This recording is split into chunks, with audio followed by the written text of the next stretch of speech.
बानी पीटीआई इमरान खान की रिहाई के लिए दबाव बढ़ाने के लिए इमरान खान के दोनों बेटे कासिम और सलमान इंग्लैंड से अमेरिका पहुंच चुके हैं।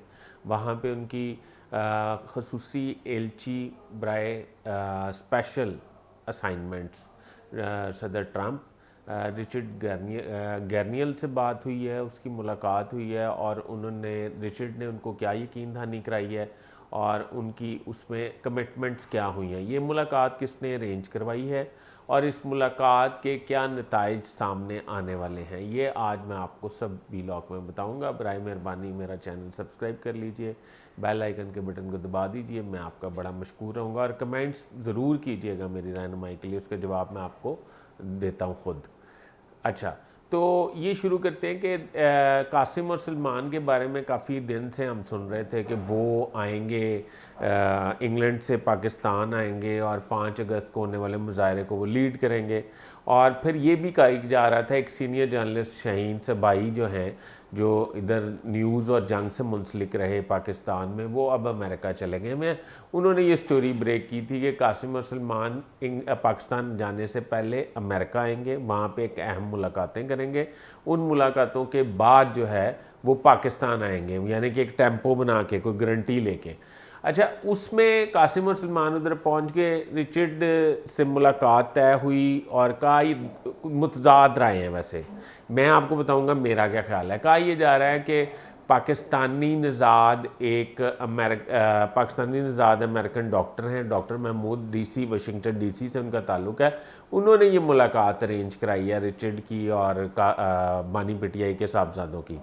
मेरा ज़ाती तौर पे ख्याल ये है कि गोल्डस्मिथ फैमिली के लिए रिचर्ड को मिलना या सदर ट्रंप को मिलना या किसी भी अमेरिकन सेनेटर को मिलना या कांग्रेसमैन को मिलना कोई मुश्किल काम नहीं है। गोल्डस्मिथ ख़ानदान दुनिया में उनका एक कैलिबर है, एक नाम है। और मुझे ये मेरे पास ज़ाती तौर पे इतलात ये हैं कि जमाइमा गोल्डस्मिथ जो हैं वो इसको प्रोटेक्ट कर रही हैं, यानी कि इसको पीछे से फेस कर रही हैं, तो यानी कि सपोर्ट कर रही हैं, यानी कि बिहाइंड द स्क्रीन जमाइमा गोल्डस्मिथ हैं और बेटे आगे ऑपरेट कर रहे हैं, बैक पे जमाइमा गोल्डस्मिथ हैं। अच्छा, ये रिचर्ड से मुलाकात हुई है, ये मुलाकात जो है ये उसके बाद उन्होंने एक ट्वीट किया है। ट्वीट में उन्होंने कहा कि पूरी दुनिया में लाखों लोग जो हैं सियासी इंतकाम का अपने अपने ममालिक में निशाना बन रहे हैं और आप ताकतवर रहें और डटे रहें, इस लड़ाई में हम इकट्ठे हैं। ये जो लफ्ज़ है ना, हम इकट्ठे हैं, इसका मतलब ये है कि रिचर्ड गर्नैल से जो मुलाकात हुई है उस मुलाकात में कोई फ्रूटफुल नताइज जो हैं वो शायद सामने नहीं आए।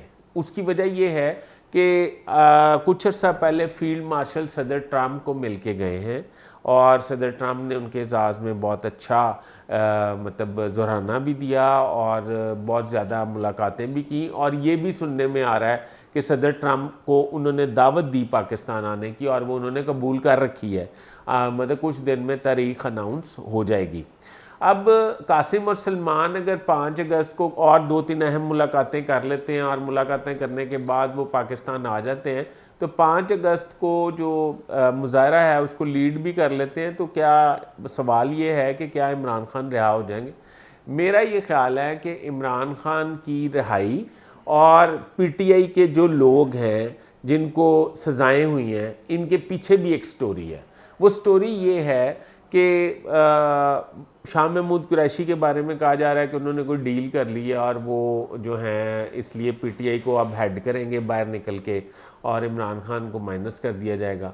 मैं इससे इत्तेफाक नहीं करता। मैं ये समझता हूँ कि शाह महमूद कुरैशी के हवाले से वफाकी कैबिनेट में जो 9 मई के केसेस पेश किए गए थे, शाह महमूद कुरैशी के हवाले से कोई केस था ही नहीं, कोई सबूत थे ही नहीं। ये वो सबूत बाकी सारों के ख़िलाफ़ तो थे, पर मैं उनकी वीडियोस थी, डॉक्टर यास्मीन की वीडियोस थी, मियां महमूद रशीद, एजाज चौधरी साहब की वीडियोस थी, तो उनकी नहीं थी।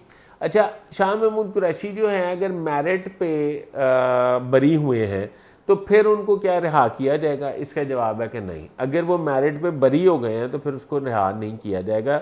अगर तो उनकी इस्टेब्लिशमेंट से कोई बातचीत हो गई है तो फिर उनको रिहा कर दिया जाएगा। अच्छा, इमरान खान भी 9 मई के केसेस में यानी कि उनके भी अंडर ट्रायल था केस, इमरान खान का चलान बर वक्त पेश नहीं हो सका, इसलिए इमरान खान का केस पेंडिंग कर दिया गया, बाकियों को सज़ाएं दे दी गई।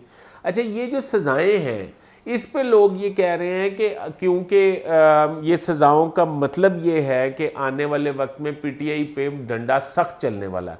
मेरा ज़ाती तौर पे ख्याल ये है कि पीटीआई और इनमें इस्टेब्लिशमेंट और हुकूमत में कोई ना कोई बैकडोर डिप्लोमेसी चल रही है, जिसकी वजह से पीटीआई को रिलीफ मिल रहा है। इनको जो सज़ाएं दी गई ये छोटे मोटे मोरे हैं जिनको सज़ाएं दी गई, यानी कि मतलब अगर बानी पीटीआई रहा हो जाते हैं तो ये सज़ाएं तो मैटर ही नहीं करती, या ये आगे पिटीशन में चले जाएंगे तो वहाँ जाके फिर रिलीफ ले लेंगे। कोई ऐसी बात नहीं है, ये कोई इतनी बड़ी बात नहीं है। लोग ये कह रहे हैं कि मैं ये कह रहा था कि क्योंकि मुराद सईद का सेनेटर मुंतखब होना और ये मियाँ अज़हर साहब वफ़ात पा गए और उनके साहबजादे हमाद अज़हर जो मोस्ट वांटेड थे एस्टेब्लिशमेंट को, हुकूमत को, वो उन्होंने उनके जनाजे में शिरकत की। और ये वही हमाद अज़हर साहब हैं जो कलसूम नवाज़ का जब जस्दे खाकी पाकिस्तान आया था तो उसका मजाक उड़ाते थे। बहरहाल अल्लाह ताला में हम सबको माफ़ करे, एक दिन सब ने जाना है और अपनी पनाह में रखे। मेरा ये ख्याल है कि बानी पीटीआई के लिए जो लॉबिंग की जा रही है ये बेहतर उस पर ट्रैक पे जा रही है। आने वाले वक्त में बानी पीटीआई रहा हो सकते हैं। शाह महमूद कुरैशी भी अगर रहा हो जाएंगे तो वो मैंने आपको बता दिया किस तरीके से होंगे। अब ये मुलाकात के बाद जो अगली मुलाकातें हैं उनमें ये साबित होगा कि जब वो फोर्सफुली, जो उनका प्लान है, प्लान तो आपको पता है ना कि वो जर्नलिस्ट लेंगे, कांग्रेसमैन लेंगे, सेनेटर्स लेंगे अमेरिकन, और फिर वो पाकिस्तान आएंगे। अगर वो इस तरह पाकिस्तान आते हैं तो फिर इसका मतलब बैठ के ही बात होगी और बात किसी मंतकी अंजाम तक पहुंच जाएगी। अभी तक के लिए इतना ही। अपने होस्ट फैसल इद्रीस भट्ट को इजाज़त दीजिए। अल्लाह हाफ़िज़।